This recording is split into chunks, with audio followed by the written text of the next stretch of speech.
చాలా రోజుల తర్వాత ఎందుకో నాకు కాలేజ్ అంతా కొత్తగా రెనోవేషన్ చేసుకున్నాము. New building, own construction.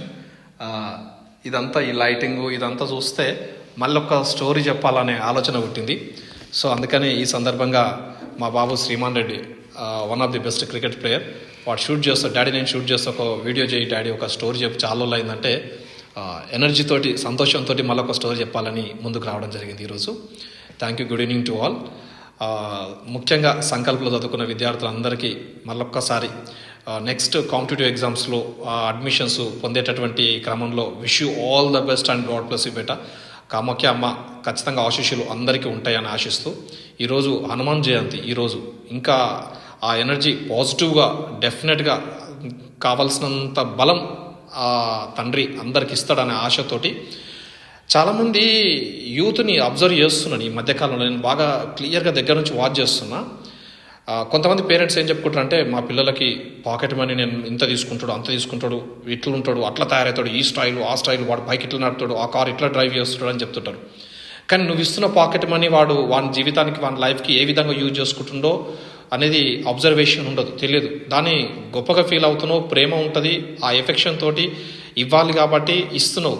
So that is your responsibility. But ఆ అవకాశాన్ని తను ఏ విధంగా ఉపయోగించుకుంటున్ననే ఆలోచన కూడా చాలా ఇంపార్టెంట్ కదా, చూసుకోవాలి కదా. అది చాలామంది పిల్లలు నేను చూస్తున్నాను, అబ్జర్వ్ చేస్తున్నాను.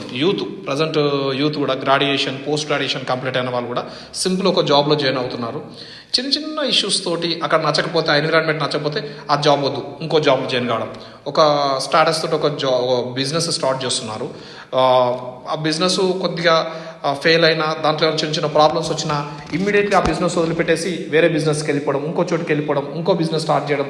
ఒక డెడికేషన్, ఒక సంకల్పం, ఒక లక్ష్యం సాధించాలని ఒక తపన, ఇవన్నీ నశించిపోతున్నాయి విద్యార్థులలో, చాలామంది యూత్లో. దీనికి అందరికీ సో మెనీ రీజన్స్ కావచ్చు. మొబైల్ ఎక్కువ యూజ్ చేయడం కావచ్చు, ఫ్రెండ్షిప్ కావచ్చు, బయట ఉన్న ఫెసిలిటీస్ కావచ్చు. మనీ చాలా ఈజీగా అయిపోయింది అందరికీ, చాలా సింపుల్గా అయిపోయింది. బట్ ఒక పర్ఫెక్ట్ ఫ్యూచర్లో ఒక సెటిల్మెంట్ ప్లాన్తో వెళ్ళేటటువంటి యూత్ చాలా తక్కువ కనబడుతున్నారు. ఆ రేషియో, ఒకప్పుడు ఈ రేషియో రివర్స్లో ఉండేది, ఇప్పుడు క్వైట్ ఆపోజిట్ అయిపోయింది ఆ రేషియో. నేను ఈ సందర్భంగా ఒక చిన్న స్టోరీ చెప్తాను. ఇప్పుడు చాలామంది ఫీల్డ్లో, తెలుగు ఫిలిం ఇండస్ట్రీలో హీరోస్ ఉన్నారు కదా. నాకు ఈ మధ్యలో చాలా బాగా నచ్చినటువంటి స్టోరీ, ఒక హీరో మీకు అందరికి తెలుసు, హీరో విక్రమ్. జాన్ కెనడియన్ ఆయన పేరు, ఒరిజినల్ పేరు స్టార్టింగు.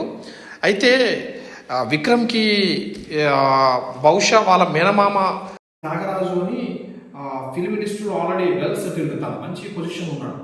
సో బహుశా మేనమామ కాబట్టి ఏమంటారు కదా, మేనమామ మేనల్లుడికి బ్లడ్ రిలేషన్ ఉంటుంది కాబట్టి ఆ పోలికలు వస్తాయి అన్నట్టుగా విక్రమ్ చిన్న ఉన్నప్పుడే ఆయనకు ఫిల్మ్ ఇండస్ట్రీలోకి వెళ్ళాలి, ఒక మూవీలో యాక్ట్ చేయాలి, లేదా చిన్న చిన్న క్యారెక్టర్స్ చేయాలని చెప్పి చాలా స్ట్రాంగ్గా ఉంటున్నాడు. సో అది మైండ్లో పెట్టుకొని ఎడ్యుకేషన్ అయిపోయిన తర్వాత 1-2 సార్లు వాళ్ళ మామయ్య కూడా కలవడం జరిగిందంట. కలిస్తే తను యాక్సెప్ట్ చేయలేదు ఈయన ఇష్టాన్ని. ఎందుకు యాక్సెప్ట్ చేయలేదంటే, వీళ్ళ మదరు వేరే రిలీజన్ వాళ్ళని మ్యారేజ్ చేసుకొని, క్రిస్టియన్ అతను మ్యారేజ్ చేసుకొని ఇంట్లో నుంచి వెళ్ళిపోవడంతో ఆయనకు బాగా కోపం వస్తుంది తన చెల్లెల మీద. కోపంతో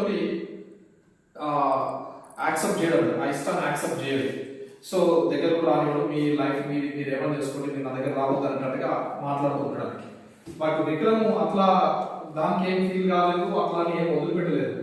అయితే ఒకరోజు చిన్న ఇన్సిడెంట్ జరిగింది ఆయన లైఫ్లో. ఏమైందంటే, ఒకరోజు బైక్ మీద వెళ్తూ ఉంటే ఇంకొక పర్సన్ ఇక్కడ ఇద్దరు వెళ్తూ ఉంటే ఆపోజిట్ ఒక లారీ వచ్చి డైరెక్ట్ కొట్టేస్తుంది. యాక్సిడెంట్లో 2 కాళ్ళు ఆల్మోస్ట్ బోన్స్ అనేవి మెత్తగా అయిపోతాయి, ఫ్రాక్చర్స్ చాలా ఉంటాయి బాడీ లోపల. డాక్టర్స్ ఏమంటారంటే, కష్టమమ్మా, ఈ 2 లెగ్స్ తీసేయాల్సిందే, ఇక వేరే ఆప్షన్ లేదు ఈ బాబుకి అని చెప్పి వాళ్ళ మదర్ పిలిపించి చెప్తారంట. సో వాళ్ళ మదర్ అప్పుడు ఏడ్స్కి ఒక మాట అంటారు, సార్ ఏమైనా చేయండి, ఎట్లా చేయండి, కాలు లేకపోతే నా కొడుకు నేను చూడలేను, నా కొడుకు చాలా డ్రీమ్స్ ఉన్నాయి, సో ఎలాగైనా సరే అది తప్ప ఇంకా వేరే ఆప్షన్లో చెప్పండి అని చెప్పి బాగా రిక్వెస్ట్ చేస్తే అప్పుడు డాక్టర్స్ రిస్క్ తీసుకొని 23 సర్జరీ చేస్తారు. తనకి 23 చోట్ల 23 టైమ్స్ తనకి సర్జరీ చేస్తారు. ఫైనల్గా నడవగలుగుతాడమ్మా, కానీ యాక్టింగ్ అయితే పనికిరాడు, నటనకు పనికి రాకపోయినా నడవడానికి అయితే పనికొస్తాడు అని చెప్పి డాక్టర్స్ సజెషన్స్ ఇస్తారు. బట్ విక్రమ్ మీరు గుర్తుపెట్టుకోండి, వండర్ఫుల్.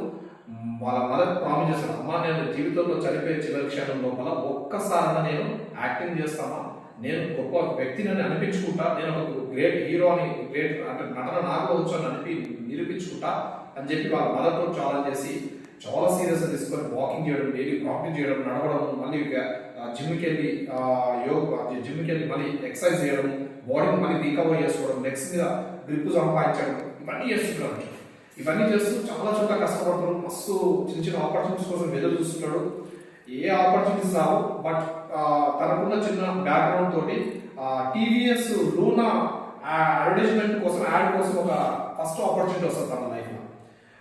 దాని తర్వాత చిన్న చిన్న యాడ్స్ దాంట్లో నటిస్తాడు, బట్ అది కాదు కదా లైఫ్, అంతటితో ఆగదు. ఈవెన్ మన తెలుగులో కూడా ఒక 2-3 మూవీస్ ఉన్నాయి, ఆడవాళ్ళ రాజ్యం అని చెప్పి, ఆహా మూవీ ఒకటి, ఇట్లా ఒక 2-3 మూవీస్ లో కూడా చిన్న చిన్న క్యారెక్టర్స్. మమ్ముటి అప్పటికి చాలా మంచి హీరో, ఆయన పక్కకుండా ఒక చిన్న క్యారెక్టర్, ఒక రోల్ చేసే అవకాశం ఉంటుంది. ఇవన్నీ ఏంటంటే సీరియల్స్ లో కూడా ఒక 2-3 సీరియల్స్ లో నటిస్తాడు. ఇవన్నీ చిన్న చిన్నవి, ఇవన్నీ కూడా చిన్న చిన్న అవకాశాలు వస్తాయి, కానీ గుర్తింపు ఉండదు. వీటి ద్వారా తను ఫిల్మ్ ఇండస్ట్రీకి వెళ్ళడం అనేది చాలా కష్టమైనటువంటి పని. అది అయినా కానీ ఆయన ప్రయత్నం ఎక్కడ ఆపలేదు, ఏ రోజు కూడా నిరాశ పడలేదు, చివరి వరకు ప్రయత్నిస్తానని చెప్పి స్ట్రాంగ్ కాన్ఫిడెన్స్ తోటి. త్యాగరాజు వీళ్ళ మామయ్య కదా, త్యాగరాజు కొడుకు వచ్చేసి ప్రశాంత్. మీరు జీన్స్ మూవీ చూసి ఉంటారు, ఐశ్వర్య హీరో బాగా హిట్ అవుతారు ప్రశాంత్ హీరోగా. సో ఒకరోజు వీళ్ళ మామయ్య కలగకుండా ప్రశాంత్ దగ్గరికి వెళ్ళి పర్సనల్ టైం తీసుకొని ఇంట్లో వెళ్ళి కూర్చొని మాట్లాడతారు. మాట్లాడితే ప్రశాంత్ గర్వంతో, అహంకారంతో ఏమంటారంటే, అరే బాబు నీకు యాక్సిడెంట్ అయింది, చిన్న చిన్న ఏవో యాడ్స్ చేసుకొని బతుకుతున్నావు, ఆ సీరియల్లో నటిస్తున్నావు, నీ లైఫ్ అక్కడికే రావడమే చాలా గ్రేట్, ఎందుకు ఊకే ఈ సినిమాని పిచ్చివాట నీకు, ఎందుకు వస్తున్నావు వీరికి, అనవసరంగా డాడీ నన్ను డిస్టర్బ్ చేయకు, ఒక్కోసారి ఇంట్లోకి వస్తే నేను ఇంట్లో కూడా రానిను, గేట్ క్లోజ్ చేసి బయట నుంచి బయటకి పంపిస్తా అని చెప్పి పంపిస్తాడు ప్రశాంత్. సరే అట్లా కూడా నిరాశపడ్డాడు, బయటకు వస్తాడు. బయటకు వచ్చి ఇట్లా ఇటువంటి టైంలో ఒక చిన్న ఆపర్చునిటీ వస్తుంది. బాలు డైరెక్టర్ మీకు తెలుసు కదా, one of the wonderful director. ఒక మూవీ ఉంది ఆయన దగ్గర, సేతు. ఆ మూవీ యాక్టింగ్ ఆపర్చునిటీ తనకు కూడా ఏంటంటే డబ్బులు పెట్టి కొనేంత, హీరోలు కొనేంత స్తోమత ఉండదు. సో ఆ చిన్న చిన్న క్యారెక్టర్స్ అందరు ఫ్రెషర్స్ తీసుకుంటాడు. అందులో విక్రమ్ ని సెలెక్ట్ చేసుకుంటాడు హీరోగా. సెలెక్ట్ చేసుకొని సేతు అనే ఒక మూవీ తీస్తాడు, ఫస్ట్ మూవీ.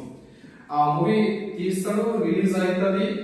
కానీ ఎవరు చూడరు ఆ మూవీ, చాలా మంచి మూవీ, కానీ ఎవరు చూడరు ఆ మూవీ, ఎందుకంటే ఈయన పెద్ద హీరో కాదు, ఈయన గురించి చూడలేదు కాబట్టి విక్రమ్ గురించి. సో ఒక 1 week 10 days మేబీ 10 days తర్వాత ఈయనకున్న క్లోజ్ ఫ్రెండ్స్ ఒక 3 ఫ్రెండ్స్ ఉంటారు. ఒకరోజు సడన్గా విక్రమ్ వాళ్ళ ఇంటికి టైం తీసుకొని విక్రమ్ దగ్గరికి వస్తారు. సో ఈ 1 week 10 days లో విక్రమ్ చేసినటువంటి పని ఏంటంటే, ఇక అయిపోయింది నా లైఫ్, ఈ మూవీస్ నా తోటి కాదు, అందరూ అన్నట్టే నిజంగా నేను పనికిరానేమో, వద్దులే నేను యూఎస్ వెళ్ళి కనీసం అమ్మకపోతే ఉంది, ఇప్పుడు అమ్మ చూసుకోవాలి, ఇక ఇప్పటికీ నా లైఫ్, నా టైం, ఏజ్ అంతా అయిపోతుంది అని చెప్పి కష్టం మీద వాళ్ళ మమ్మీని ఒప్పించి వాళ్ళ దగ్గర 25,000 రూపీస్ కలెక్ట్ చేసుకొని గ్యాదర్ చేసుకొని పెట్టుకుంటాడు. ఆ 25,000 రూపీస్ తోటి యూఎస్ వెళ్ళి అక్కడ ఎంఎస్ చేసి అక్కడే సెటిల్ అయిపోవాలి, అక్కడే చదువుకొని అక్కడే ఏదైనా జాబ్ చేసుకుని ఉండిపోవాలని చెప్పి డిసైడ్ అయి ఉంటాడు. సో ఆ గ్యాప్ లో వీళ్ళ ఫ్రెండ్స్ వస్తారు, ఇంటికి వచ్చి ఆ మూవీ ఏం తీసినా సేతు చాలా బాగుంది.